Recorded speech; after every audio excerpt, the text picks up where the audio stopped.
Hi friends, ട്രം ബണ്ടേഴ്സിൻ്റെ പുതിയൊരു എപ്പിസോഡിലേക്ക് എല്ലാവർക്കും സ്വാഗതം. അപ്പോൾ ഇന്നത്തെ ഈ ഒരു വീഡിയോ തനി നാടൻ വെജിറ്റേറിയൻ ഡിഷാണ്. അപ്പോൾ എനിക്ക് ചെറുപ്പം മുതൽ വളരെ ഇഷ്ടമുള്ളൊരു ഐറ്റമായിരുന്നു അവിയൽ. അപ്പോൾ അത് ഞാൻ മാളുവിനോട് പറഞ്ഞപ്പോൾ മാള് പറഞ്ഞു വളരെ എളുപ്പത്തിൽ നമുക്കത് ഉണ്ടാക്കാമെന്ന്. അപ്പോൾ അതെങ്ങനെയാണ് ഉണ്ടാക്കുന്നത് നമുക്ക് നോക്കാം.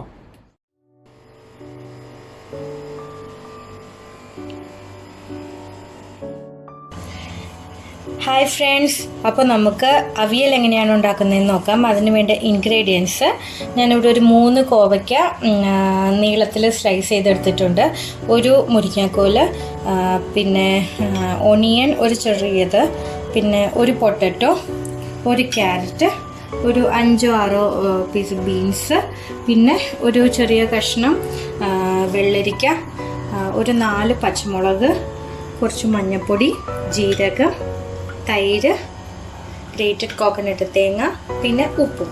ഇതാണ് നമ്മുടെ അവിയലിന് വേണ്ട ഐറ്റംസ്.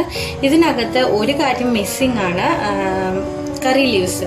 അത് എന്തുകൊണ്ടാണെന്ന് വെച്ച് കഴിഞ്ഞാൽ നമുക്കിവിടെ ലോക്ക്ഡൗൺ ആയതുകൊണ്ട് കറി ലീവ്സ് ഒക്കെ കിട്ടാൻ ഭയങ്കര പാടാണ്. അപ്പം നിങ്ങൾ കറി ലീവ്സും കൂടെ ആഡ് ചെയ്യണം. പിന്നെ ഒരു സീക്രട്ട് ഇൻഗ്രീഡിയൻ്റ് ഉണ്ട്, പലർക്കും അറിയാവുന്ന ഒരു കാര്യമാണ്. ഈ അവിയലിന് അതിൻ്റേതായിട്ടുള്ള തനതായിട്ടുള്ള കറക്റ്റ് ടേസ്റ്റ് കൊടുക്കുന്നത് ആ സാധനമാണ്. അതൊരു സസ്പെൻസ്, അത് ഞാൻ ഈ വീഡിയോൻ്റെ ലാസ്റ്റ് നിങ്ങളോട് പറയാം. അപ്പോൾ നമുക്ക് പ്രിപ്പയർ ചെയ്യാം. ഞാനിപ്പോൾ ഒരു പാൻ അടുപ്പത്ത് വെച്ചു. കുറച്ച് കുഴിയുള്ള ടൈപ്പ് ഒരു കടായി പോലത്തെ എന്തെങ്കിലും എടുക്കുകയാണെങ്കിൽ നല്ലതായിരുന്നു. ഇനി അതിനകത്തോട്ട് നമുക്ക് വെജിറ്റബിൾസ് എല്ലാം ആഡ് ചെയ്ത് കൊടുക്കാം. അവിയലിന് എല്ലാം നീളത്തിലാണ് വെജിറ്റബിൾസ് അരിയേണ്ടത്.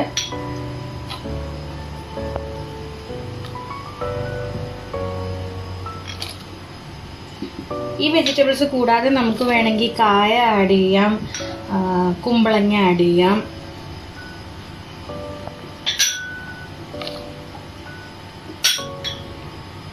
പച്ചമുളക്,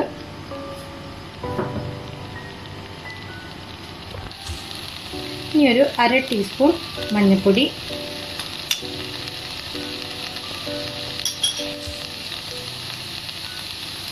ആവശ്യത്തിന് ഉപ്പ്. ഇത്ര ഐറ്റംസിൻ്റെ കൂടെ കുറച്ച് വെള്ളം കൂടെ ആഡ് ചെയ്ത് കൊടുക്കുക. ഈ പച്ചക്കറികളെല്ലാം ഒന്ന് വേവാൻ വേണ്ടിയാണ്, അധികം വേണ്ട കേട്ടോ, കുറച്ച് വെള്ളം മതി. എന്നിട്ട് ഇത് നന്നായിട്ടൊന്ന് മിക്സ് ചെയ്ത് കൊടുത്തിട്ട് നമുക്കിത് മൂടി വയ്ക്കാം. ഇനി നമുക്ക് ഇത് ഒന്ന് അടച്ച് വയ്ക്കാം.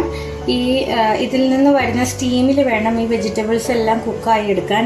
ആവിയിൽ വേവുന്നത് കൊണ്ടാണ് അവിയൽ എന്നുള്ള പേര് വന്നേക്കണേ. പിന്നെ നമുക്ക് സാമ്പാറിൽ യൂസ് ചെയ്യുന്ന ഓൾമോസ്റ്റ് എല്ലാ വെജിറ്റബിൾസും തന്നെ ഇതിലും ഉണ്ട്. യൂസ് ചെയ്യാത്തത് ബീട്രൂട്ട് ഇതിന് യൂസ് ചെയ്യില്ല. പിന്നെ ഉള്ളത് വഴുതനങ്ങ. ബീട്രൂട്ട് ആഡ് ചെയ്ത് കഴിഞ്ഞാൽ അവിയലിൻ്റെ കളറേ മാറും. വഴുതനങ്ങ ഇതിൻ്റെ കൂടെ ഒരു നല്ല കോമ്പിനേഷൻ അല്ല. അപ്പം ഇനി നമുക്കിത് വേവിച്ചെടുക്കാം. നമ്മുടെ വെജിറ്റബിൾസിൽ നിന്ന് നന്നായിട്ട് ആവിയൊക്കെ വരുന്നുണ്ട്. നമുക്ക് എന്താണ് സ്റ്റാറ്റസ് ഒന്ന് നോക്കാം. കണ്ടോ, വെള്ളമൊക്കെ ഇറങ്ങി. ഒന്ന് മിക്സ് ചെയ്ത് കൊടുക്കുക. അത് സോഫ്റ്റായിട്ട് മിക്സ് ചെയ്യണേ, അല്ലെങ്കിൽ ചിലപ്പം ചില വെജിറ്റബിൾസ് പൊടിഞ്ഞു പോകാൻ ചാൻസ് ഉണ്ട്. പിന്നെ കായ, ചേന അങ്ങനത്തെ വെജിറ്റബിളൊക്കെ ഉണ്ടെങ്കിൽ ആദ്യം അതിട്ടിട്ട് ഒരു കുറച്ച് വേവാകുമ്പോഴത്തേക്കും ബാക്കി സോഫ്റ്റായിട്ടുള്ള വെജിറ്റബിൾസ് ആഡ് ചെയ്ത് കൊടുത്താൽ മതി. അല്ലെങ്കിൽ ഇതുപോലെ സിമ്പിളായിട്ട് കുറച്ച് റെസിപ്പി വെച്ചിട്ട് കുറച്ച് വെജിറ്റബിൾസ് വെച്ചും അവിയൽ ഉണ്ടാക്കാം. അപ്പോൾ അതൊക്കെ വെന്ത് തുടങ്ങി കുറച്ച് നേരം കൂടെ ഒന്ന് ലോ ഫ്ലെയിമിൽ വെച്ച് കുക്ക് ചെയ്തെടുക്കാം. ഈ സമയം കൊണ്ട് നമുക്ക് തേങ്ങയൊന്ന് പതുക്കെ മിക്സിയിൽ വെച്ച് ഒതുക്കിയെടുക്കാം. അതിനോട്ട് ഒരു 1/2 ടീസ്പൂൺ ജീരകം ആഡ് ചെയ്ത് കൊടുക്കുക. എന്നിട്ട് മിക്സിയിൽ പതുക്കി ഒന്ന് അരയ്ക്കുമല്ല കേട്ടോ, ജസ്റ്റ് ഒന്ന് ഒതുക്കി കൊടുത്താൽ മതി. അല്ലെങ്കിൽ നമ്മുടെ കൈ വെച്ചിട്ട് നന്നായിട്ടൊന്ന് ഇങ്ങനെ ഞെരടി ഇങ്ങനെ സോഫ്റ്റ് ആക്കിയാലും മതി. അപ്പം നമുക്കിപ്പോൾ പതുക്കെ ഒന്ന് മിക്സിയിൽ വെച്ച് ഒന്ന് പ്രസ് ചെയ്ത് കൊടുക്കാം. ഞാനിപ്പോൾ തേങ്ങ ഒന്ന് പതുക്കെ ഒതുക്കി എടുത്തിട്ടുണ്ട്. ഒത്തിരി അരഞ്ഞു പോകരുത്, ആ ജീരകം ഒന്ന് പൊടിഞ്ഞ് കിട്ടാൻ പാകത്തിന്. ഇനി നമുക്ക് നമ്മുടെ വെജിറ്റബിൾസ് ഒരു 1/4 പാകമാകുമ്പോൾ, അതായത് ഒരു 1/4 വേവാകുന്ന സമയത്ത് ഈ തേങ്ങ നമുക്ക് അതിലോട്ട് ആഡ് ചെയ്ത് കൊടുക്കാം. നമ്മൾ ഒഴിച്ചു കൊടുത്ത വെള്ളവും അത് ഈ വെജിറ്റബിൾസിൽ നിന്ന് ഇറങ്ങി വന്ന വെള്ളമെല്ലാം പറ്റി വന്നിട്ടുണ്ട്. ഇനി നമുക്ക് ഇതിനകത്തോട്ട് ആ തേങ്ങ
ചെയ്ത് കൊടുക്കാം.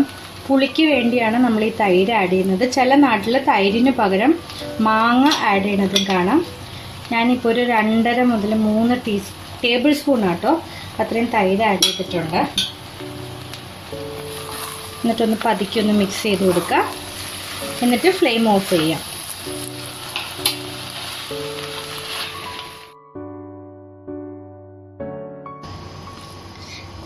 തൈര് ആഡ് ചെയ്തതിന് ശേഷം നമ്മൾ പിന്നെ ഇത് കുക്ക് ചെയ്യാൻ പാടില്ല, അല്ലെങ്കിൽ ആ തൈര് പിരിഞ്ഞു പോകും.